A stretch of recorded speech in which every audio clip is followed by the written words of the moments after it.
G'day from Monaco, a city that F1 owns, at least for a couple of weeks a year, and this race brings in over 100 million euros to this small principality over the whole setup time, and about 70 million of that in the last 5 days. The first race was held in 1929, and since then it's just continued to build to a point today where Monaco is known for, well, two things: this casino and their Formula One race. High-end fashion brands like Hermes and Valentino, they get millions of dollars worth of exposure from this race just simply by being on the track. And because there are so few hotels in this country, the ones like Hotel de Paris and Hermitage jack their prices up deluxe 4 and 5 times normal rates because demand exceeds supply by a mega factor. And of course you probably know that Monaco is a tax haven. You don't pay any personal income tax, and that's because the government owns the casino, hotels like this, and they bring in so much revenue for a very small country that individuals don't need to pay income tax. Another huge revenue raiser for this principality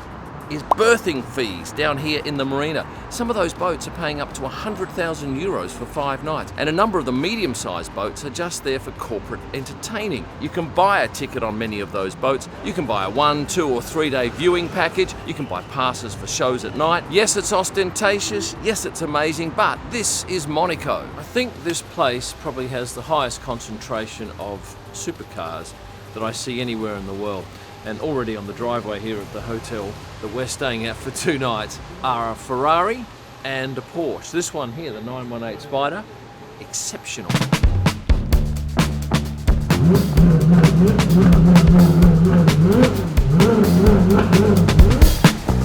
This is the Monaco Tunnel. I'm inside it, but out here to sea, there are lots and lots of very expensive boats. And that wasn't there 2 years ago. That is a magnificent development with what I think is a swimming pool. I could be wrong, but it looks pretty good from here.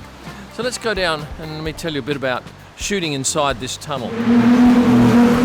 From this spot, shooting through this gap with a long lens, you get the car just coming into darkness and you expose for that, which means that the background is blown out and is completely white. But what you need to know is it's deafening in here, and more so when it was the old cars, but certainly now you need earplugs. Now that's the shot with a 35mm lens, but you typically want to use, I don't know, 500 ideally. Look at that.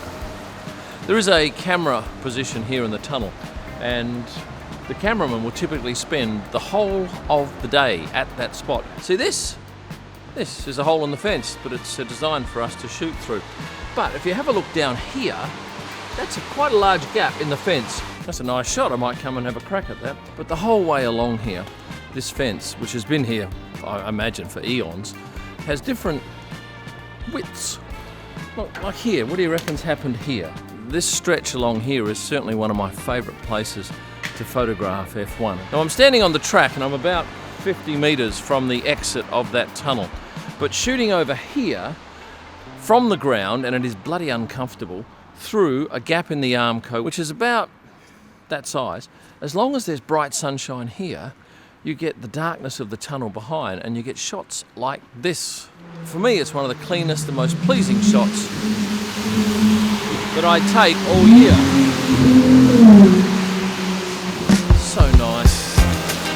Cars come out of the tunnel, come screaming down here, brake heavily for this left-hander, and this is all that protects us if we choose to shoot here. There's no wire above the fence, and it's one of the most remarkable tracks in that there is so little wire. It just goes against what most of the tracks are like. Now, I've never seen this before. This is new. It's at the chicane, and it looks like it's put on by the ports of Monaco. They've got these big rods down here, making sure that the facility stays away from the track. After the cars have exited the chicane, they tear along here, and they pass by all these boats, although at the moment these boats are moored pretty much up against the mainland here. But come the morning on Friday, Saturday and Sunday, all these boats have to move back something like 15 metres because there is a danger that a car could come over this fence and end up on one of those decks. And during the track sessions they have small boats that ply this then vacant waterway just in case something happens. I never get tired of seeing this, and I know it is an opulent display of wealth, but perhaps that's its strongest point. Nobody needs a boat that big, but there are plenty of them here, and it's an amazing sight This boat here is the Robbie Bobby. Now, I've actually stayed on board that boat in 2 Grand Prix. I think it was 2018 and 2019. And in the morning, being able to get off the boat, walk 500 metres to the media centre is something special. I've turned left at Tabac and I'm now heading towards Swimming Pool. And these boats here don't have to move back from the harbour when there's track sessions or during the day. The big truck. And behind me there's a whole host of team transport vehicles, either having just dropped off stuff or waiting to drop off stuff. I'm often asked what my favourite race to shoot is, and I always say Monaco for its sheer beauty, mainly with wide shots, but certainly when we get down here to the exit of Swimming Pool and you've got this fence that is barely 50 centimetres high, and we can stand about half a metre behind that and shoot these cars. Admittedly, they're not going 300 k's an hour, but they're still quick, and there's no other track that we can do it. Look at that, just above my knees. There's no way that if you put up a track design like this one these days to F1 that they would say yes. It simply doesn't comply. For a start, it's not long enough, and it's also barely wide enough, but it has such a great mystique and aura to it. And down here at Rascasse, there are about half a dozen bars absolutely going crazy till early hours of the morning, and then the whole area is tidied up and presented next morning for F1. If you're coming to Monaco for the race weekend, you will see plenty of this man all around the city. Being that this is such a tiny place, what, a few kilometres by less than a kilometre, it's probably an overkill to have a car. In fact, it's a bit of a bloody nuisance. Parking is hard to find and expensive in Grand Prix time, so better off you use your feet. And if you're staying outside of Monaco in a small town, the train is fantastic.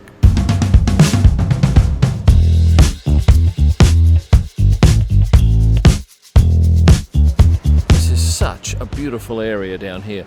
You've got a casino behind me, you've got one of the great hotels of the world here, the Hotel de Paris, some glorious apartments just up to my right, and a grandstand where you can sit and watch them come around Casino Square on race day, or on any of the days that they're on track. There's no other track that offers a view like this behind, and I'm guessing there's probably $1 billion worth of boats out there. Now, we can shoot from here.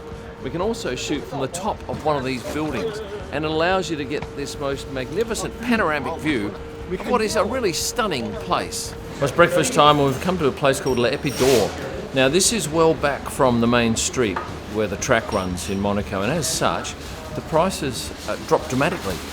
In fact, I think this is probably better value than what I'd pay in Perth. For instance, this ham and cheese sandwich here, 7.4 euros, which is about, $8 US. You wouldn't get that in a good quality bakery in Perth. In fact, this whole lot was around 30 euros. Well, that was a tasty and good value lunch in Monaco, and that's not something you can say very often, I reckon. Let's nip up here and have a look at the main square where all the action happens off the track when the Grand Prix on. Well, it's early days, they're just setting up, but this is a Red Bull display of some sorts here.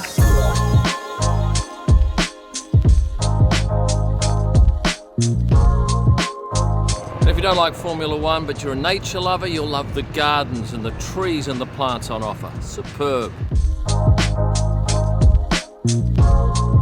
If you walk down from the palace, which is up on the top here, there's a beautiful jetty here. Well, it's actually not even a jetty, it's an area where you can laze in the sun and have a swim.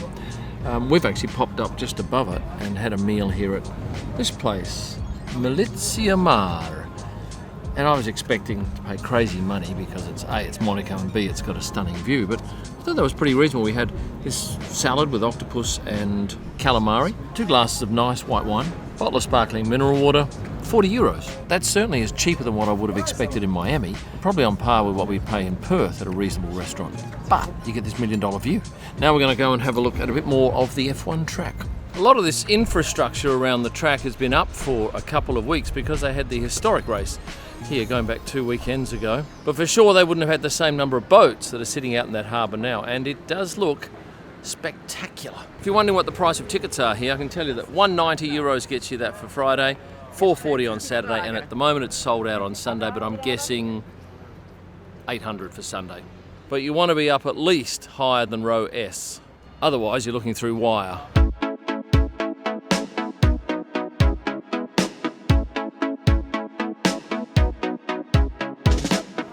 Just been to the supermarket here and it's right on the track. And I'm surprised. I thought things would be a lot more expensive. For instance, Johnny Walker Red Label, 750ml I think it was, 23.5 euros. It's no bargain, but it's certainly cheaper than Australia. Tart Citron, 3.50. And even these tarts with fresh fruit, 4 euros. So I think it's not as bad as I thought. And I'm sure those prices will remain the same over Grand Prix weekend, but restaurants do jack up their prices. I've taken some pictures of some menus and I can't wait to see what those prices are like come Saturday and Sunday. From high up on the hill in Beausoleil, I'm about to go and do something else now. I remind you can get my F1 photo books, which are stunning, every driver, every race, at kimelman.com, where you'll also find my brand new bucket hats and signed driver prints. Thanks for watching. And stay passionate.